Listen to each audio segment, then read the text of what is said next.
Hi po! Ayan, this is Shaina Shah Vlog and welcome na naman po sa ating YouTube channel. Content natin bilang isang small YouTuber, small vlogger, isi-share ko ang lahat ng mga experience ko base sa aking pag-YouTube. Ayan, bilang isang small YouTuber, it is my duty and responsibility na tulungan, na i-share, lalong-lalo na sa mga beginners at sa mga gustong mag-vlog at gustong gumawa ng kanilang YouTube channel. Guys, panoorin nyo tong aking vlog para magkaroon naman kayo ng idea. Ang topic natin ngayon is paano makipag-socialize para umangat ang iyong YouTube channel. Ito yung pinaka nakakahiyang part na i-share ko sa inyo kasi ito talaga yung makatotohanan na experience ko na ginawa ko talaga as a content creator and as a vlogger na hindi ka pa naman na-recognize as vlogger na sikat, pero ginagawa ko yung part ko at wino-workout ko yung aking YouTube channel dito sa mga ginagawa ko. So, hindi naman tayo aangat kaagad. I'm sure paunti-unti. May kasabihan nga na slow but sure. Ito yung ginagawa ko sa aking YouTube channel, guys, na masasabi kong effective talaga and very, very effective talaga when it comes to makikipag-socialize ka talaga para umangat ang iyong YouTube channel. Hindi lang sa paggagawa ng content or sa pag-edit and then pagre-research.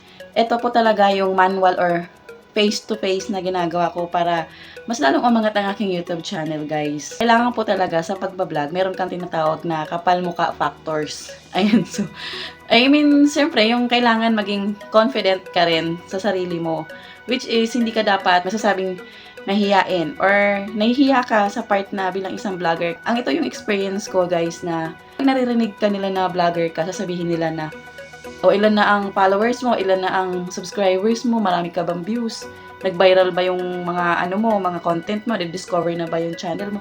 Yun po yung mga tanong nila kasi parang sa isip nila, curious po talaga sila. Kasi pag narinig nila yung words na vlogger, naku-curious po yung mga tao. Ayan, so ang ginagawa ko talaga, para umangat yung aking YouTube channel is that kinakapalan ko na yung pagmumukha ko para makipag-socialize or in a way na matutulungan din ako and then matutulungan ko rin sila. Siyempre, matutulungan ko sila in a way na mapanood nila yung mga content ko at magkakaroon sila ng idea and then matutulungan din nila ako para mapanood nila ako at magsusubscribe sila sa akin.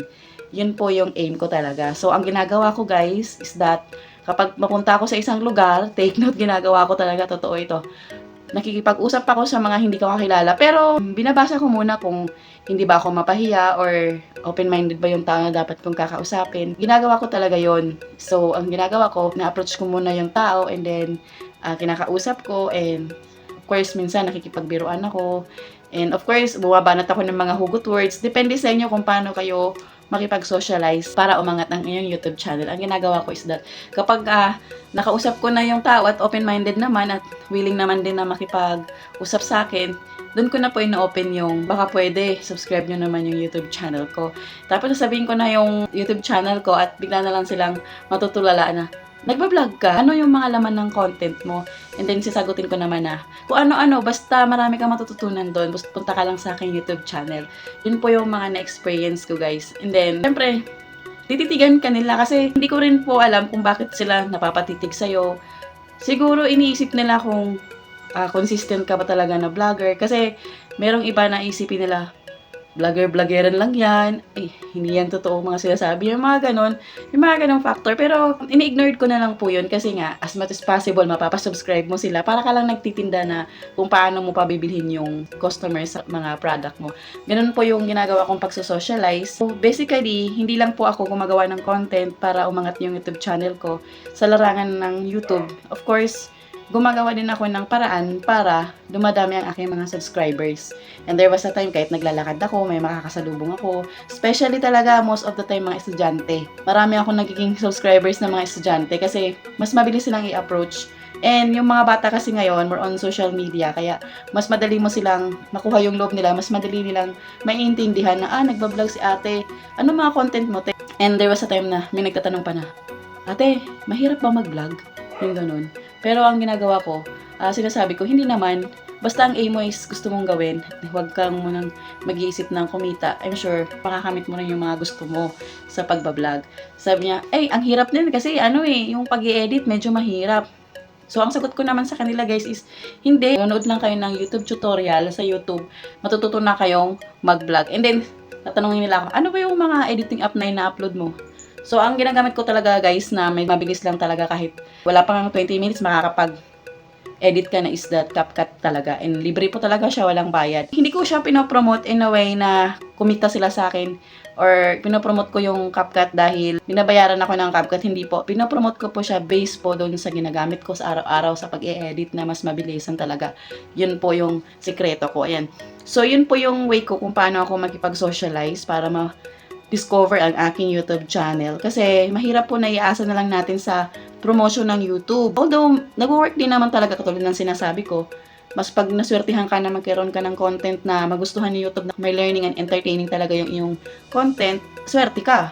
Kasi ipapromote ka agad ng YouTube, walang kakabog-abog, walang kahirap-hirap. Kung talagang gusto mong ma-discover ang iyong YouTube channel ng ibang tao, gagawa ka talaga ng paraan para ma-discover yung YouTube channel mo. At of course, marami magsusubscribe sa'yo. Kasi, more or less, meron naman talagang pupunta sa YouTube channel mo kahit pa ilan-ilan, di ba? Actually, hindi ka naman talaga masisiro sa viewers eh. Ang YouTube kasi para ka lang nag-iipon. Yun, nag-iipon ng revenue, nag-iipon ng views. As much as possible, araw-arawin yung pag-a-upload para kahit paano mas mabilis kayong sumahod. Kung baguhan kayo, mas mabilis kayong mamomonetize. Huwag ka mahiya kung meron ka naman talagang itinatagong talento sa kaibuturan ng iyong puso, I suggest na gawin mo na yun at huwag kang mahihiya. Kasi life is full of challenges talaga. And it's up to you kung susuko ka or lalaban ka or mananatili ka sa mga bagay na gusto mo guys. So ako po talaga bilang isang YouTuber, iniinganyo ko po yung iba na mag-vlog. Of course, at the same time, kumikita ka na. At the same time, nakakatulong din sa spiritually, mentally, and emotionally. Kasi syempre, parang nare-release mo na rin yung mga iniinda mo, di ba? So, yun po yung mga na-experience ko. And sa pagsusocialize naman, guys, kailangan talaga lakasan mo yung loob mo. Yung tulad ng sinasabi ko, kapal mukha factors yung ginagawa ko para maraming magsusubscribe sa akin.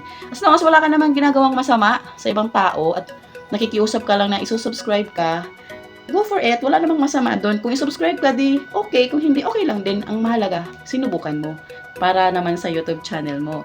Di ba may kasabihan nga na hindi naman magsasucceed ang isang bagay na gusto mo kung hindi mo ito pinaghihirapan at pinagpapaguran. This is Shine na siya once again. Nagsasabi na kung kaya mong mabuhay today, I'm sure kaya mo ring mabuhay tomorrow. Ayan. So, please don't forget to subscribe. And i-hit na rin yung notification bell, guys, para kayo updated sa aking panibagong videos na i-upload. Thank you so much!